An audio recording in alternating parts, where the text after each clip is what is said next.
Hi. So at the time of uploading this video, the teacher um, in Batley, West Yorkshire, for international viewers, that's a town outside Leeds.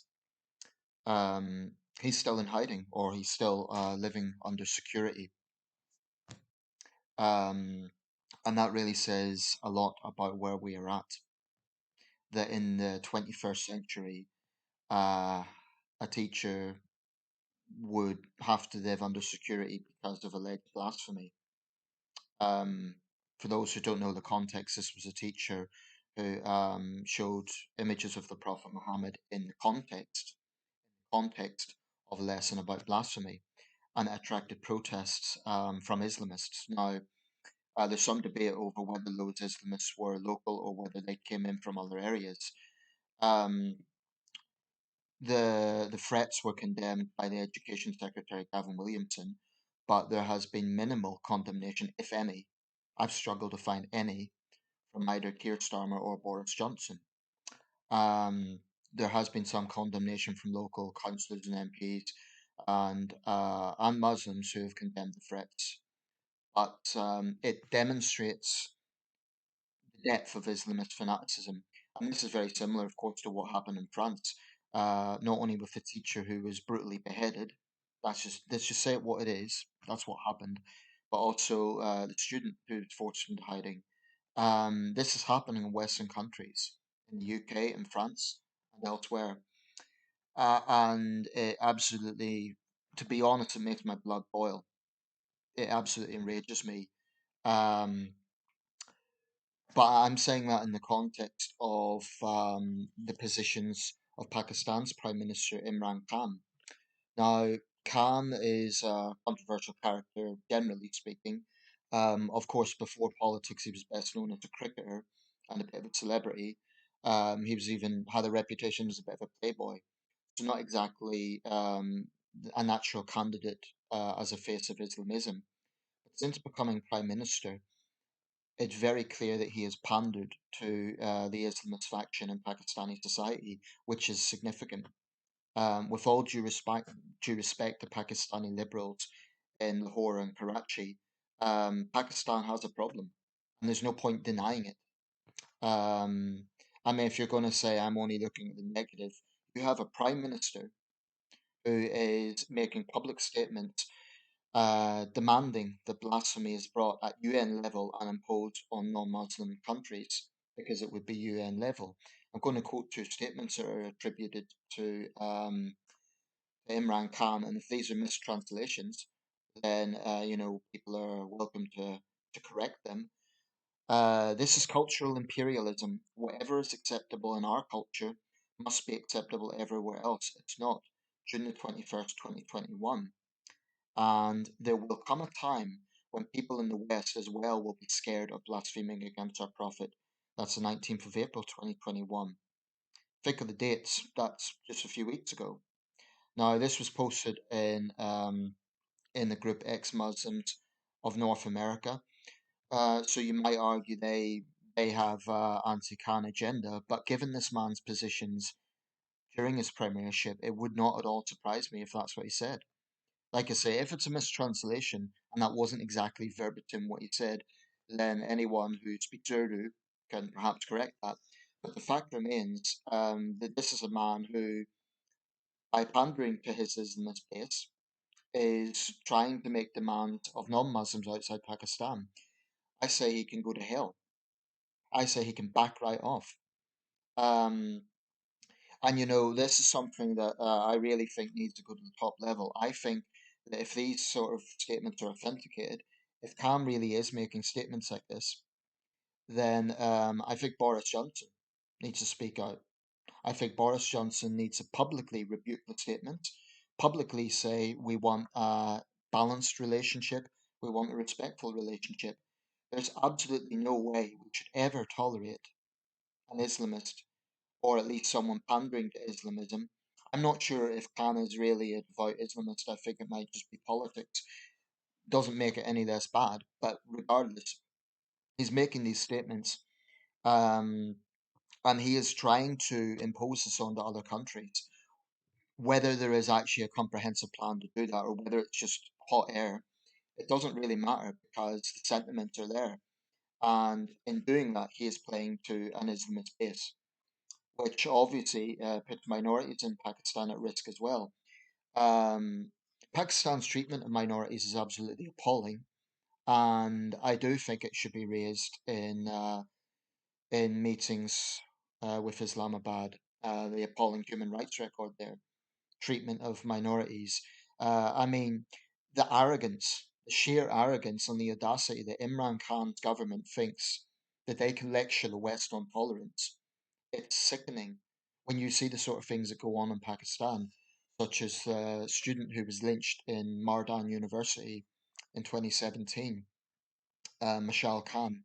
That young man was beaten to death because he had atheist sentiments or he was alleged to have committed blasphemy. Look at the case of Asia Bibi. And there's many others. It was a disgrace that Britain didn't give her refuge, an absolute disgrace, because giving her refuge would have been a public rebuke to to the Islamists in Pakistan. I think this is an example where, frankly, we can be a little bit spineless because number 10 in the Foreign Office would probably say that, well, we value our relations with Pakistan because there are close ties. The Pakistani diaspora, British Pakistanis run into the millions. Uh, our two countries obviously have close ties. So in that sense, it's not like the situation with China, where, we are in a very tense situation, but the ties are not as close. With Pakistan, they are close culturally with the people, but also we have military links and so on. That is not an excuse to be silent when the leader of the country is coming out with statements like this, or at least the leader of the government. I really think that we need to rebuke that publicly, because it might be that Kama's just pandering to his base, but those words have weight. When you're governing a country of 200 million people, your words have consequences. Imran Khan's in a powerful position, and in my opinion, he's abusing that power by this sort of rhetoric. Um, I mean, I can talk about Pakistan's pathetic response to the Uyghur persecution. It's an example of their hypocrisy when they lecture the West on Islamophobia, yet they turn a blind eye to the actual Islamophobia going on in China. I mean, you can't get much worse than putting people in concentration camps. But I really do think that Boris Johnson should raise these sort of issues in meetings. And of course, it wouldn't be easy, but that's the job of leaders. Leadership isn't easy. If I was the Prime Minister of the United Kingdom, I would publicly speak out and say, I call on the Prime Minister of Pakistan to respect our culture, respect our sovereignty, and accept that we will never be an Islamic theocracy, no matter how much he might want it. I mean, we might not be able to change the human rights situation in Pakistan. I think we should put pressure on them. We can't change it overnight, but what we should absolutely 100% draw a red line at is any notion blasphemy mentality can be imposed on this country. Now, what's happened to that teacher in Batley shows that there's already some of the poison is seeping in. And what I would say to those politically correct fools who say, "Oh, it's being Islamophobic. You can't talk about all Muslims like that." Well, I'm not. I'm not. There are many British Muslims, actually, people I know and respect, who recognise the problem here. They can't stand Khan because they see what he's doing, and they cannot stand Islamism, and they do speak out to their credit. But frankly, there are too many on the political left, and some conservatives as well, should know better, who turn a blind eye to this stuff. It's happening.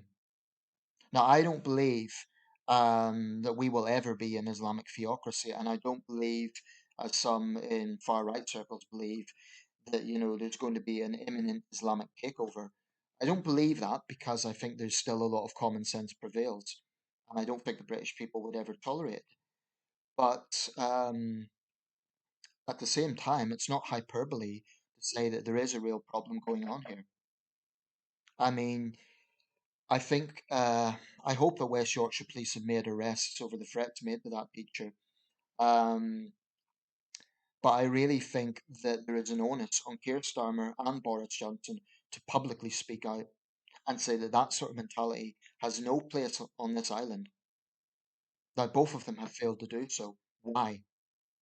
Why?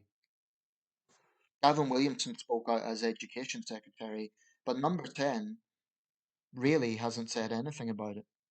And I don't accept that it's just a localized issue. I think this has implications for wider society. But it makes my blood boil that Imran Khan has the arrogance to think he can lecture the West.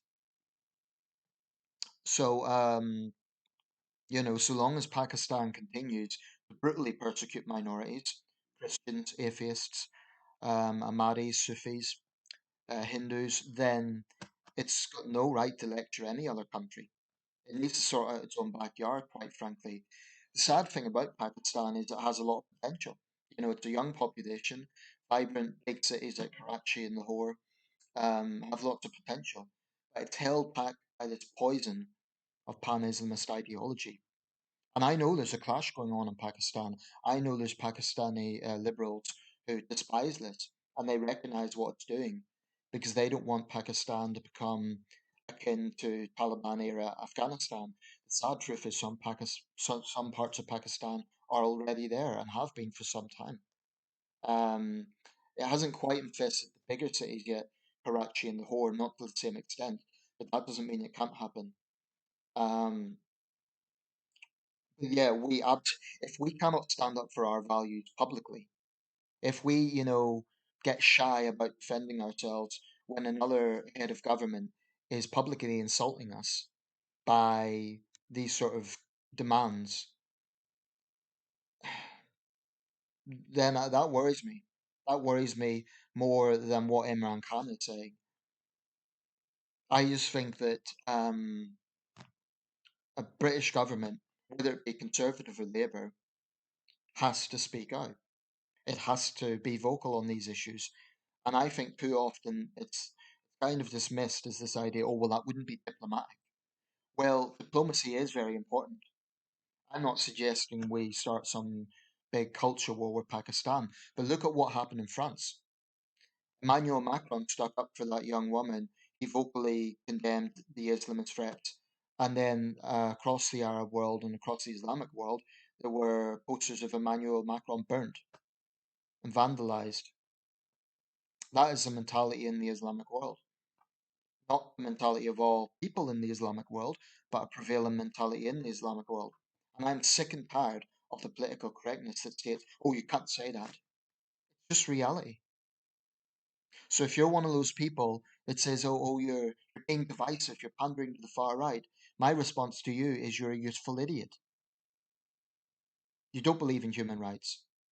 I loathe the hypocrisy of people, and I have to say it's more on the left, who talk about human rights, but whenever it comes to Islamic extremism, they get silent. There has long been a strange symbiosis between the regressive left and Islamism, which is strange because the two ideologies are very different.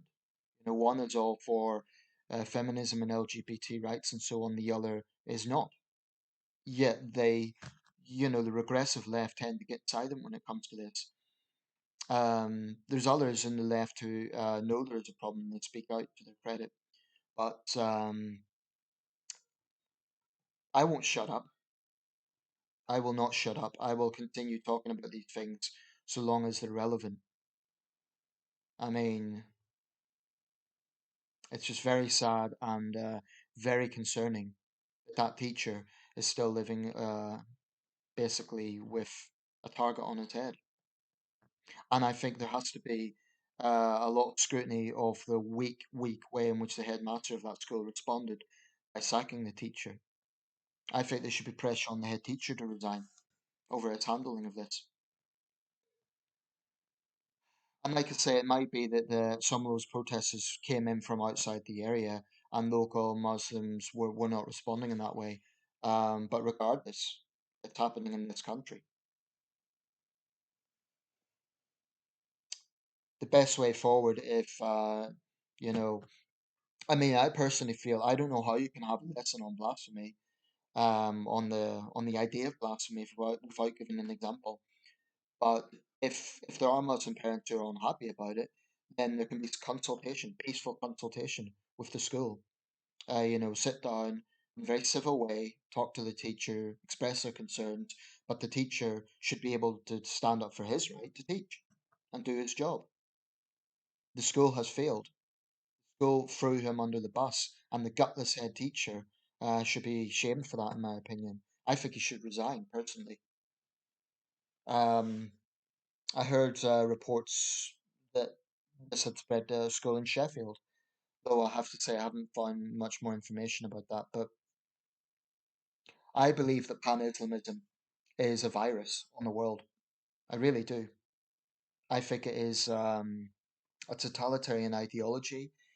It's an enemy of humanity as an ideology, and when you get powerful leaders like Imran Khan promoting it, he's not the only one. Recep Erdogan in Turkey does the same thing. These men are. I think actually Erdogan is a conviction Islamist, whereas Khan is more an opportunist. But either way, how dare they think that they can impose um, Islamist values on non-Muslim countries? We need to push back. I mean, it's not that it will ever be adopted here. The British government is never going to adopt blasphemy legislation in theory. I mean, okay, I say that. Look at what's happening in Scotland.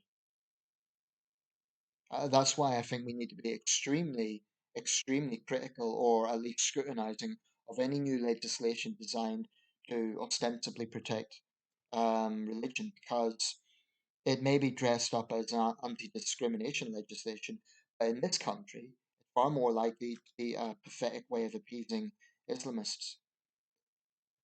British citizens must have the right to criticize religion, to express dislike of religion.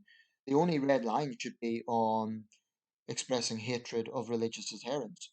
So if people are expressing hatred of Muslims versus saying, I hate Islam, there's a difference.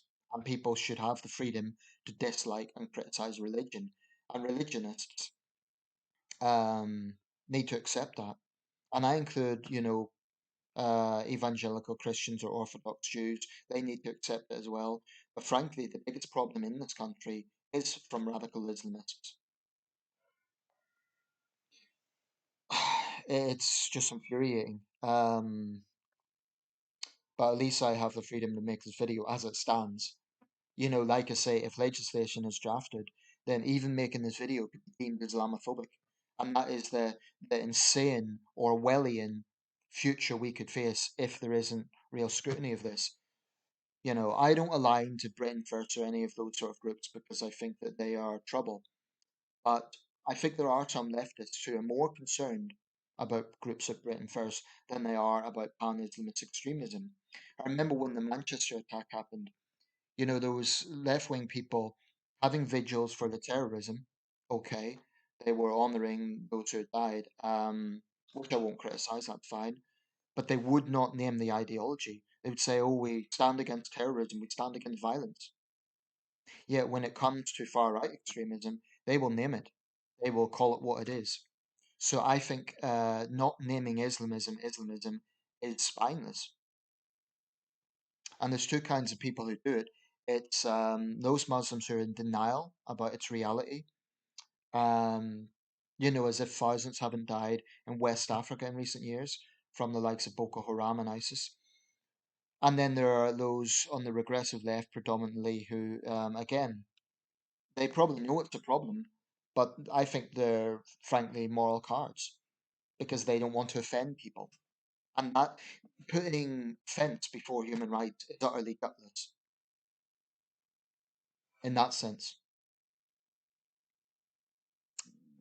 So that's all. That's my message to Imran Khan. Back the hell off.